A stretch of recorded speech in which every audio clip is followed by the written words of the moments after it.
castelo forte é o nosso Deus. Eu quero convidar os amados irmãos para que abramos a palavra de Deus no texto de Êxodo, no capítulo 20. Nós daremos continuidade à exposição no segundo mandamento. Êxodo, capítulo 20. Nós vamos ler, meus irmãos, os versículos 4 a 6.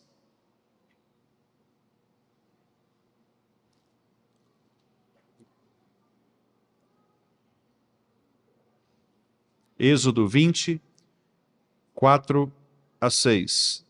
Vamos fazer essa leitura em conjunto, todos nós, a uma só voz, com toda reverência, santo temor, a palavra do nosso Deus. Leiamos. Não farás para ti imagem de escultura, nem semelhança alguma do que há em cima nos céus, nem embaixo na terra, nem nas águas debaixo da terra. Não as adorarás, nem lhes darás culto, porque eu sou o Senhor teu Deus, Deus zeloso, que visito a iniquidade dos pais nos filhos, até a terceira e quarta geração daqueles que me aborrecem, e faço misericórdia até 1000 gerações daqueles que me amam e guardam os meus mandamentos. Amém, meus irmãos? Vamos orar mais uma vez ao nosso Senhor. Querido Deus, mais uma vez nós abrimos a Tua palavra neste culto para ouvirmos a Tua voz. E agora, de maneira especial, não só fizemos a leitura, mas também receberemos a exposição do Senhor. Por isso nós te pedimos, ó Pai, que o Senhor possa controlar todas as nossas ações neste momento, a partir de mim, ó Deus, para que as minhas palavras sejam adequadas à vontade do Senhor, sejam fiéis à vontade do Senhor e àquilo que de fato o Senhor quis transmitir por meio deste mandamento, bem como também, Senhor, eu peço que as mentes e os corações dos meus amados irmãos que me ouvem, tanto os que estão aqui quanto aqueles que ouvem pela internet ou que ouvirão posteriormente esta mensagem, que todos possam, ó Deus, ter os seus corações e mentes abertos para entenderem com precisão aquilo que o Senhor quer nos ensinar.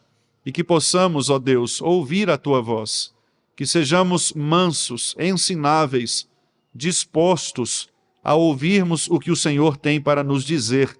E uma vez, ó Deus, que ouvirmos a Tua palavra, que possamos também dispor os nossos corações, os nossos afetos, para obedecermos ao Senhor, para que assim, ó Deus, esta promessa que nós lemos não só neste texto, mas noutros textos ao longo desta liturgia, de que o Senhor abençoará todos aqueles que forem tementes a Ti, fiéis ao Senhor, que ela possa se cumprir em nossas vidas, Pai Santo.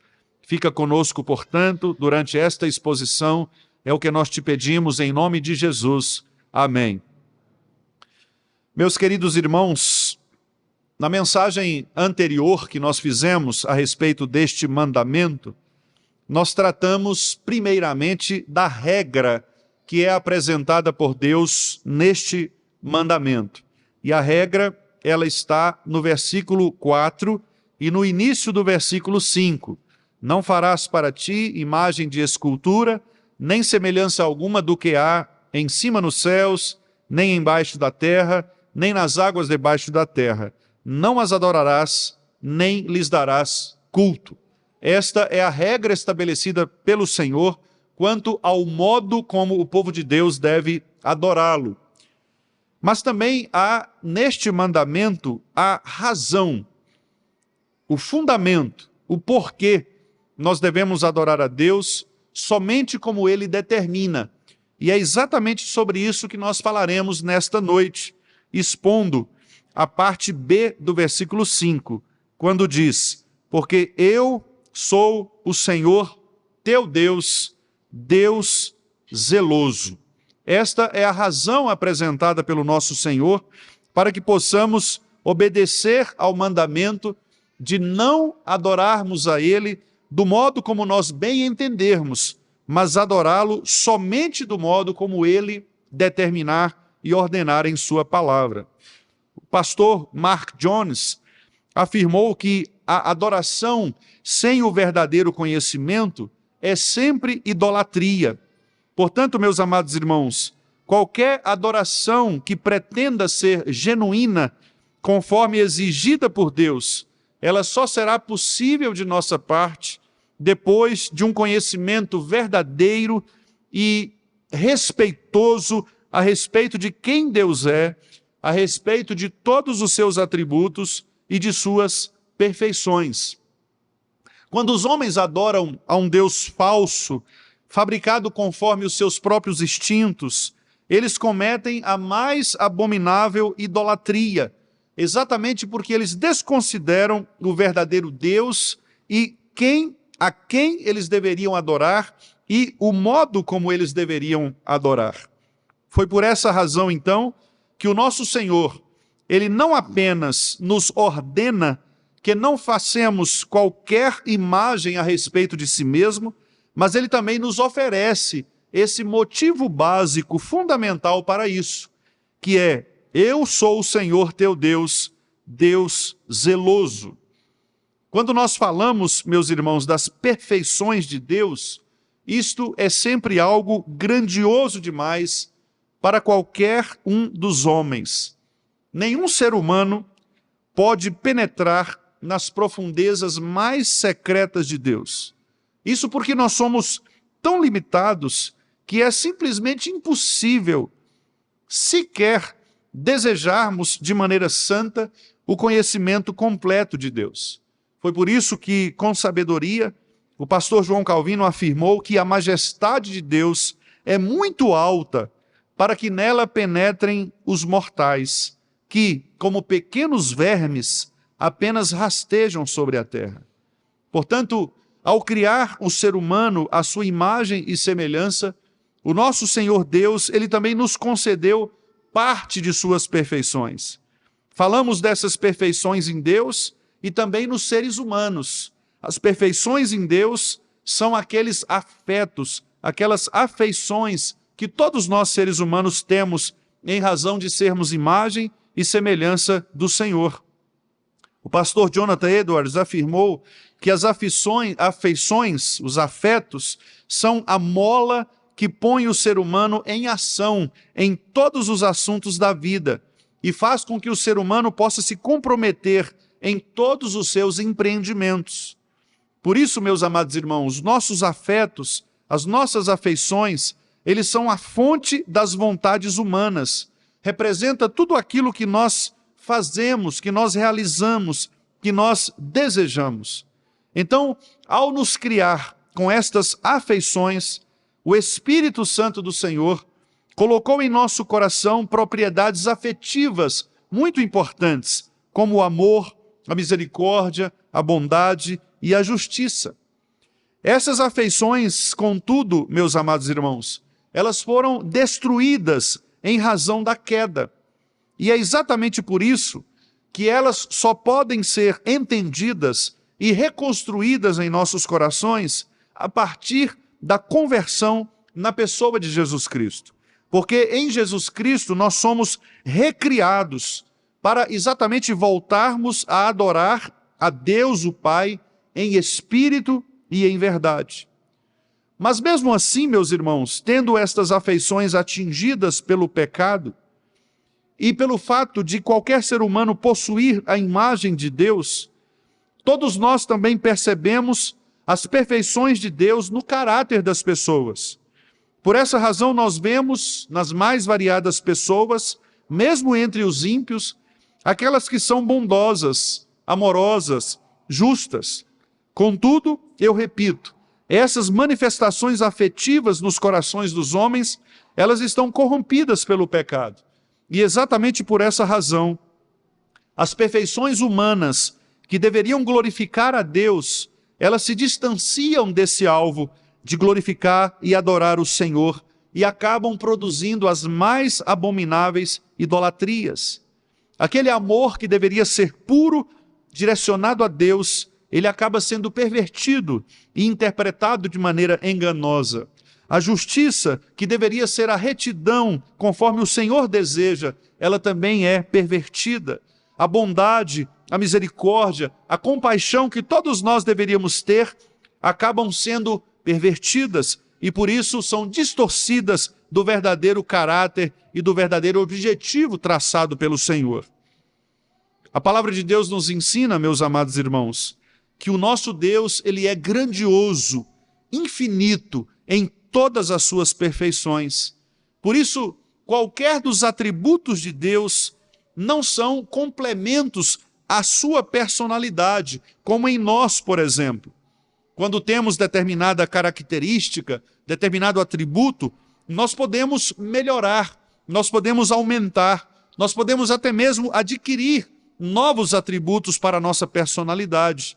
Mas este não é o caso de Deus, porque Deus é perfeito. Ele não é como nós. Portanto, ao falarmos que Deus é amor, nós estamos dizendo, na verdade, que o amor é perfeitamente existente em Deus.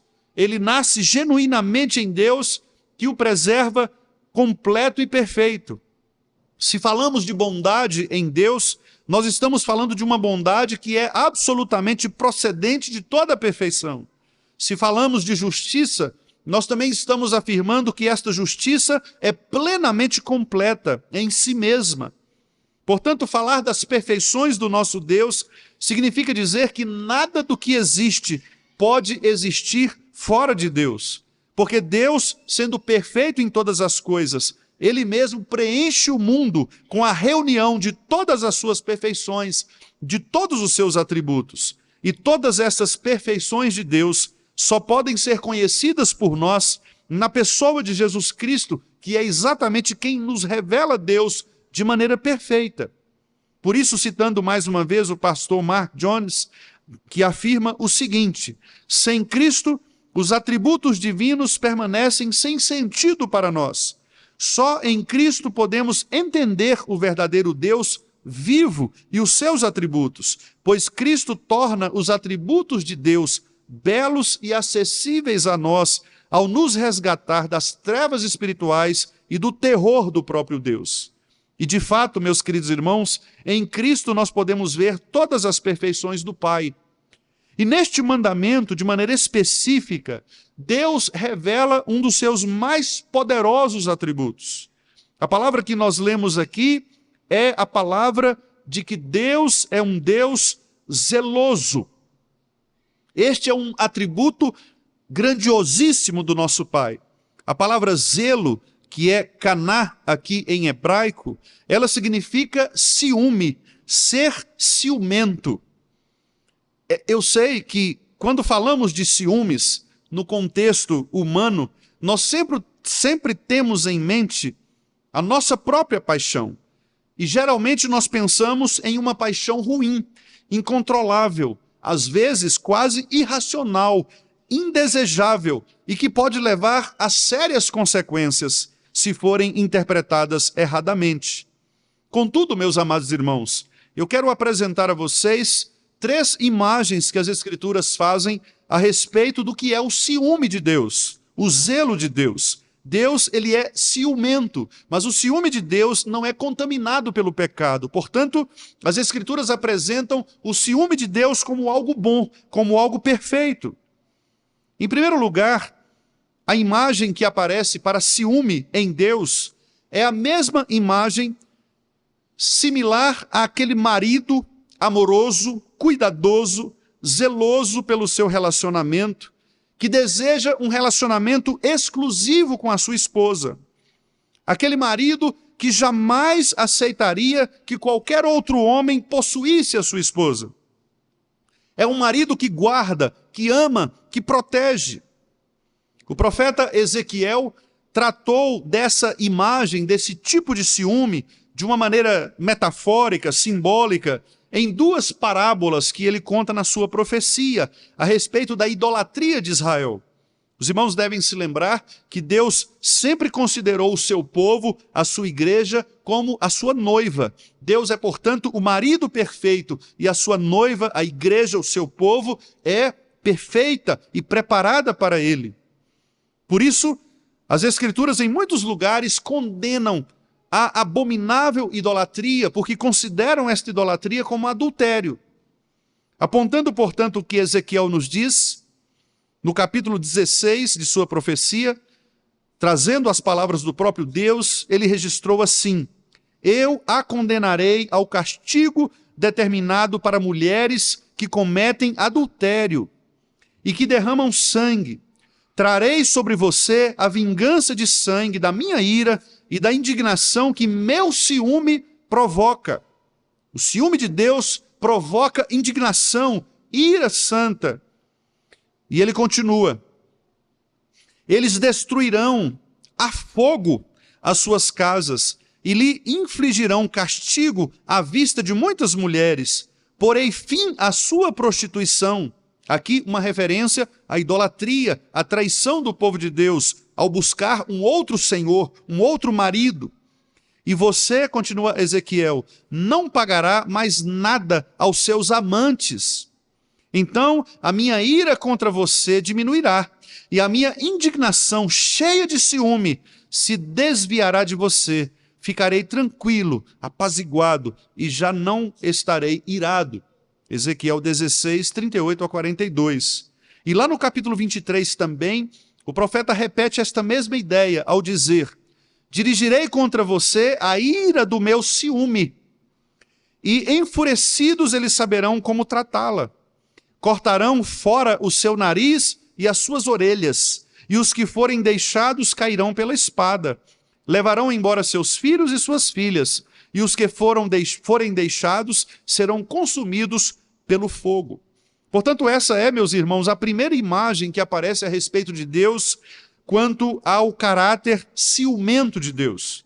Essa imagem é, portanto, aquela que representa a mais profunda aliança entre Deus e o seu povo, como um casamento entre um marido e uma mulher, numa mais perfeita aliança. O Senhor Deus, ele não aceita, portanto, que o seu povo divida a atenção com nenhum outro Deus. Por isso ele diz: eu sou o Senhor, teu Deus. O pronome possessivo que aqui aparece, teu, é extremamente importante, porque significa dizer que Deus não compartilha um tipo de casamento polígamo. Deus, portanto, não aceita que o seu povo tenha outros deuses para adorá-los. Ele é ciumento, zeloso do seu relacionamento. A segunda imagem sobre ciúmes que aparece na Bíblia, a respeito de Deus, é aquela que representa um tipo de ferocidade de um guerreiro que se prepara para uma batalha sangrenta e se levanta para vencer esta batalha com muita ira.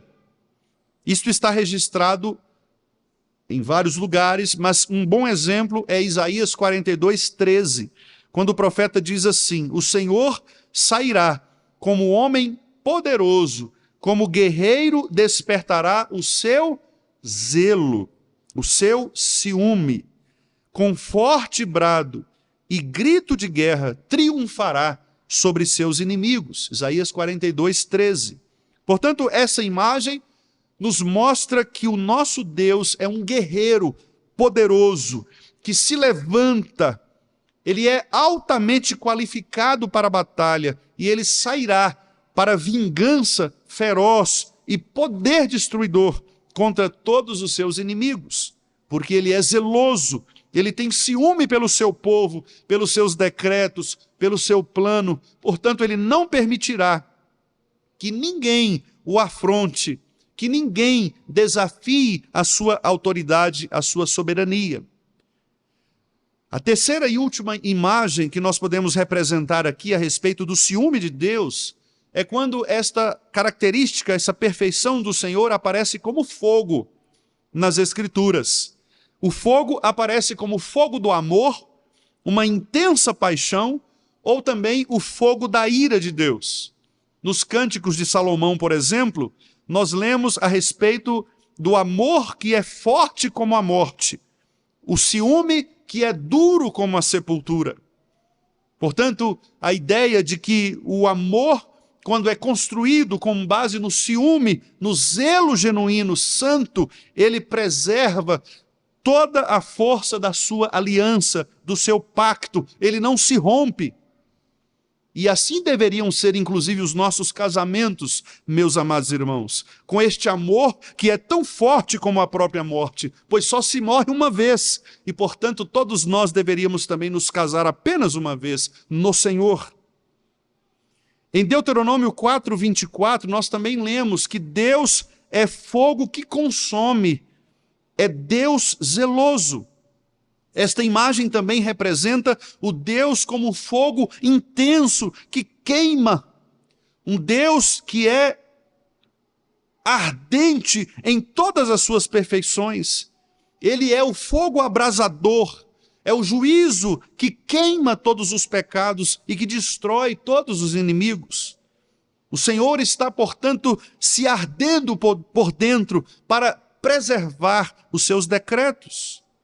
Todas essas imagens, meus irmãos, que eu acabei de lhes mostrar, a imagem do marido que ama sua esposa e, portanto, é zeloso para com ela, a imagem do guerreiro que é forte para derrotar os seus inimigos, e a imagem do fogo que vem para consumir. Todas essas imagens, embora sejam aplicadas a contextos diferentes, elas têm um aspecto comum. O aspecto comum nessas imagens é que o ciúme de Deus é sua afeição intensa. Nós poderíamos dizer que o ciúme de Deus é o seu desejo mais completo, é a sua aspiração mais preciosa, que garante o cumprimento de todos os seus decretos. O Senhor Deus, portanto, ele é intenso em suas perfeições. Ele arde para cumprir todos os seus propósitos, como aquela pessoa que está focada em determinado objetivo e nada vai desviá-la de cumprir aquele propósito. Há em Deus, portanto, um fogo consumidor, algo que arde por dentro, que está sempre aceso para levar adiante todos os seus desígnios. Por isso, meus amados irmãos, o salmista Davi, no Salmo 19, ele disse que o Senhor é como o sol, que sai dos seus aposentos, que percorre como herói o seu caminho, e nada pode se esconder do seu calor. É esta a ideia de Davi, o Senhor que arde em poder, em glória. O profeta Sofonias também, no capítulo 3, versículo 8, afirmou que o fogo do zelo do Senhor devorará todas as nações. Desse modo, portanto, meus amados irmãos, ao se apresentar neste mandamento como um Deus zeloso, um Deus ciumento, o nosso Senhor, ele indica que empregará todo o seu calor, toda a sua energia, todo o seu poder para garantir que o seu nome seja mantido santo no meio do seu povo. Por isso, ele jamais admitirá que os homens destruam seu puríssimo caráter, manchando sua honra, ofuscando sua glória em objetos feitos por mãos humanas. Portanto, meus amados irmãos, criar imagens de Deus, criar imagens de qualquer das pessoas da Trindade, é poluir a santidade de Deus. Reduzir todo o poder divino em pedaços de madeira, de pedra, de cera, ou mesmo em construções da nossa mente, é inverter o Criador com a criatura, fazendo da criatura criadora do próprio Deus. Somente o ciúme de Deus, por seu próprio nome, o santo zelo de Deus contra a poluição do seu nome e de seu caráter, é que podem impedir que os homens fabriquem imagens para si, com o intuito de adorar a Deus, de adorá-las, adorar essas imagens no lugar de Deus. Christopher Wright escreveu algo muito interessante a respeito disso. Ele disse: um Deus que não fosse ciumento seria tão desprezível quanto um marido que não se importasse se a sua esposa lhe fosse infiel. O ciúme, diz Wright, é o amor de Deus se protegendo. Portanto, Deus se ama de tal maneira que tudo quanto ele faz é por amor do seu próprio nome.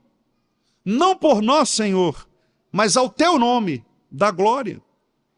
Quando nós amamos, meus amados irmãos, e honramos verdadeiramente o Senhor, nós cuidamos de seu glorioso nome. E por isso nós não permitimos que o santo nome de Deus seja maculado, manchado. Foi exatamente para preservar o santo nome de Deus, a reputação de Deus Pai, que o nosso Senhor Jesus Cristo, Santo Filho, arrastou com chicotes aqueles vendedores do templo. A narrativa que nós lemos em João diz o seguinte: estando próximo à Páscoa dos judeus, subiu Jesus para Jerusalém e encontrou no templo os que vendiam bois, ovelhas, pombas e também os cambistas assentados. Tendo feito um azorrague de cordas, que é um chicote, expulsou todos do templo, bem como as ovelhas e os bois, derramou pelo chão o dinheiro dos cambistas, virou as mesas e disse aos que vendiam as pombas: tirai daqui estas coisas, não façais da casa de meu pai casa de negócio. Lembraram-se os seus discípulos do que está escrito: o zelo da tua casa me consumirá. Isso está em João capítulo 2, de 13 a 17. E a referência que é feita aqui, o zelo da tua casa me consumirá, nós podemos encontrar no Antigo Testamento. Por exemplo, no Salmo 69, versículo 9. O salmista havia, de maneira profética, antecipado estas palavras de Jesus. Porque o salmista disse: o zelo da tua casa me consumiu.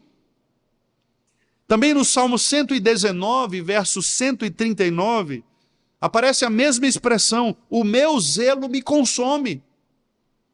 E ainda em Ezequiel 39, 25, nós também lemos: terei zelo pelo meu santo nome. Por isso, meus amados irmãos, é por amor ao seu próprio nome, a sua própria honra, reputação, que o Senhor Deus, o nosso Pai, nos ordena adorar somente a Ele, primeiro mandamento, mas também adorá-lo da maneira correta, como ele prescreveu, segundo mandamento. Não devemos, portanto, adorar outro Deus, e também não devemos adorá-lo por meio de nossas próprias imaginações, mas conforme e somente ele mesmo deseja ser adorado. A segunda confissão helvética, que é um dos documentos reformados, escrita em 1562, usada pelas igrejas reformadas da Suíça, França, Hungria, Polônia e outras daquela região, afirma o seguinte: somente Deus deve ser adorado e cultuado. Ensinamos que somente o verdadeiro Deus deve ser adorado e cultuado. Esta honra não concedemos a nenhum outro. Segundo o mandamento do Senhor, ao Senhor teu Deus adorarás e só a ele darás culto. Mateus 4, 10. E é aquela ocasião em que Jesus Cristo foi tentado e trouxe o culto verdadeiro diante do próprio Satanás para dizer: somente Deus pode ser adorado. A confissão continua dizendo: sem dúvida, todos os profetas censuraram severamente o povo de Israel todas as vezes que este povo adorou e cultuou deuses estranhos e não o único Deus verdadeiro. Nós ensinamos que Deus deve ser adorado e cultuado como Ele mesmo nos ensinou a cultuá-lo, a saber, em espírito e em verdade, João 4, 23. E não com qualquer superstição, mas com sinceridade, segundo a sua palavra, para que em tempo algum não venha Ele a dizer-nos: quem vos requereu o só pisardes nos meus átrios? Isaías 1,12, Jeremias 6,20. Paulo também diz: Deus não é servido por mãos humanas, como se de alguma coisa precisasse. Atos 17, 25.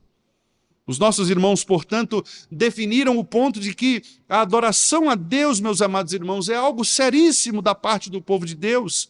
E nós temos de ter muito cuidado, portanto, para não criarmos nenhum tipo de imagem do nosso Deus, de Jesus Cristo e nem do Espírito Santo.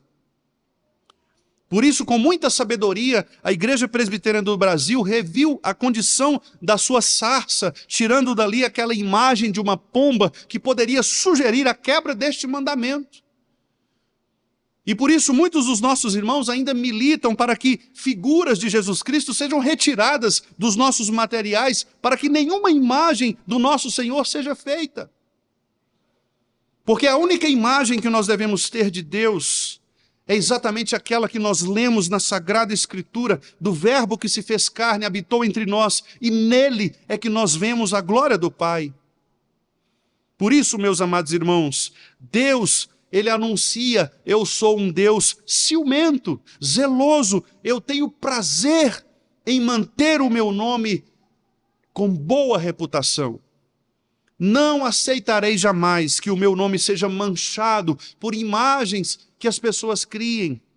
Não aceitarei jamais que o meu nome seja reduzido a objetos. Não aceitarei jamais que o meu poder seja confinado a lugares em que os homens criam.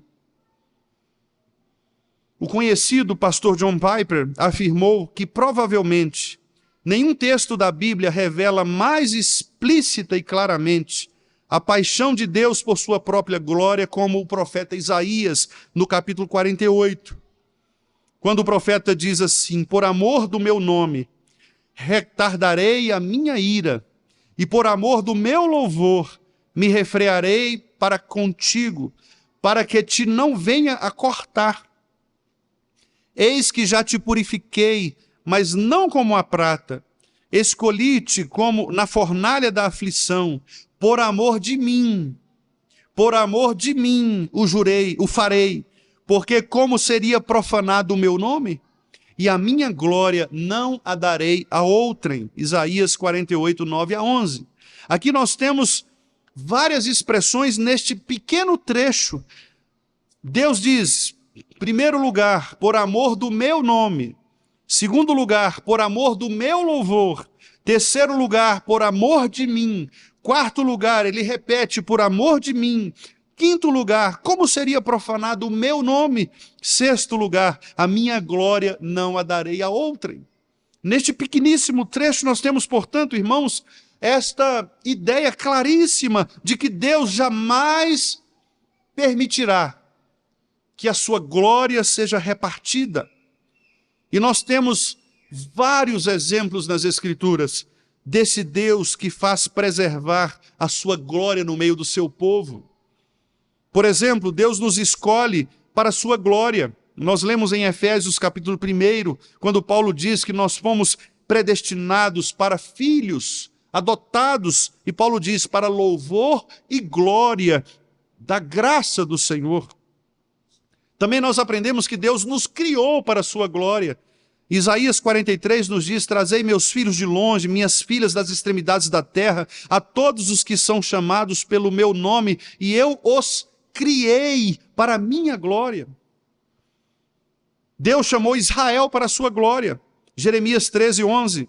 Tu és o meu servo, és Israel, aquele por quem hei de ser glorificado. Isaías 49, 3. Agora Jeremias 13, 11 diz, eu liguei a mim toda a casa de Israel e toda a casa de Judá, diz o Senhor, para me serem por povo, e por nome, e por louvor, e por glória.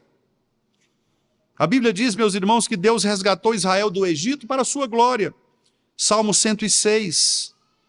Não obstante, ele o salvou por amor do seu nome, para fazer conhecido o seu poder. Salmo 106, 8. Deus levantou Faraó para manifestar o seu poder e glorificar o seu nome. Em Romanos 9, 17 nós lemos, porque a Escritura diz a Faraó, para isto mesmo te levantei, para em ti mostrar o meu poder e para que o meu nome seja anunciado em toda a terra. Deus controla os desígnios dos ímpios. Deus venceu o Faraó no mar para manifestar sua glória. Êxodo capítulo 14, versículo 8 e 18, depois também o versículo 17, quando diz, e os egípcios saberão que eu sou o Senhor, quando for glorificado em Faraó, nos seus carros e nos seus cavalarianos. Deus manteve Israel no deserto para a glória do seu nome.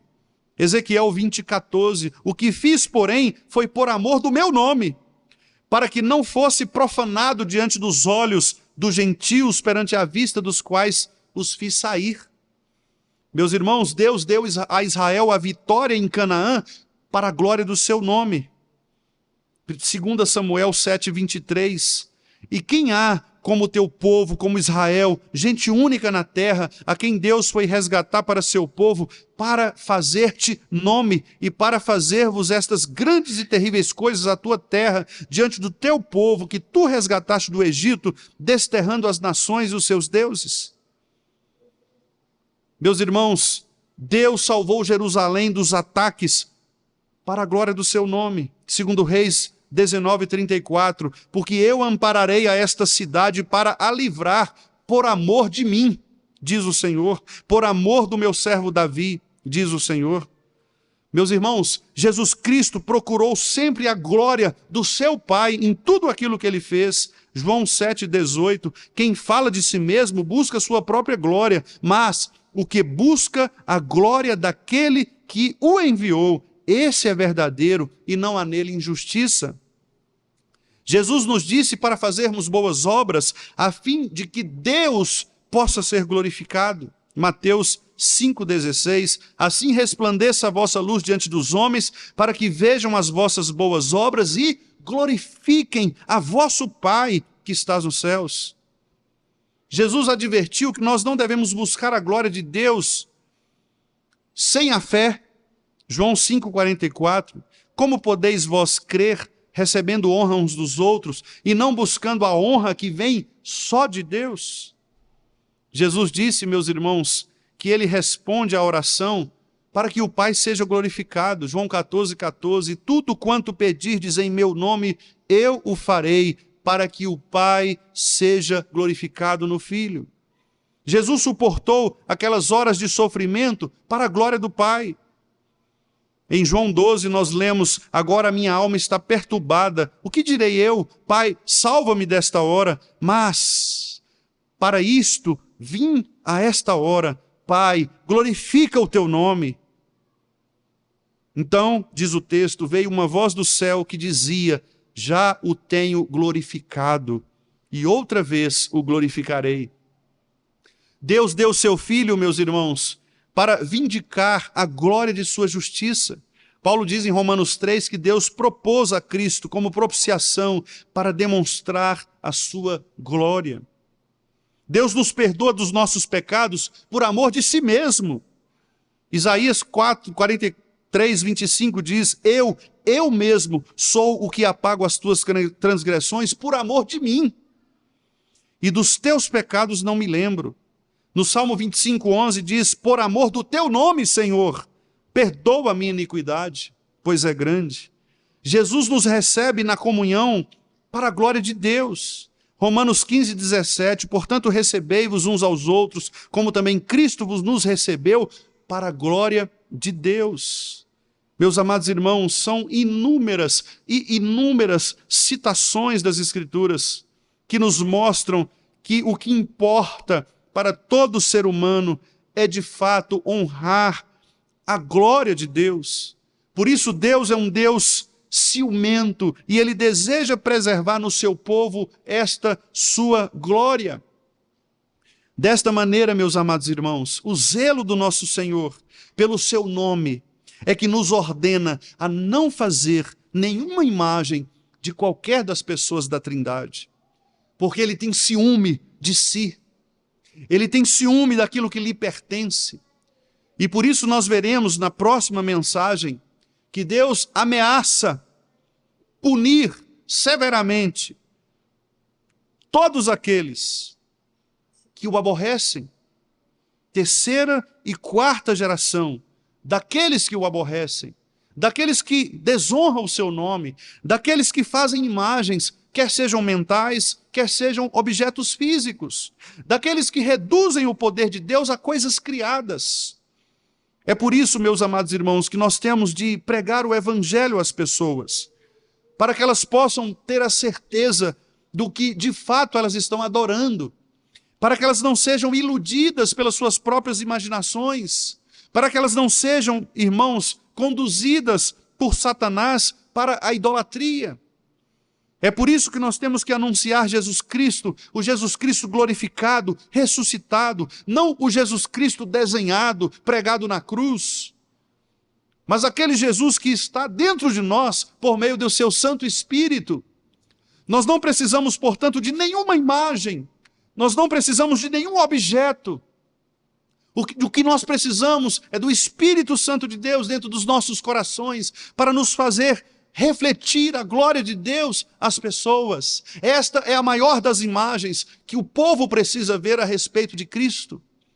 O Espírito Santo brilhando no seu povo, de modo a incendiar o seu povo, para que esse povo possa refletir o sol que sai dos seus aposentos e percorre o caminho como herói.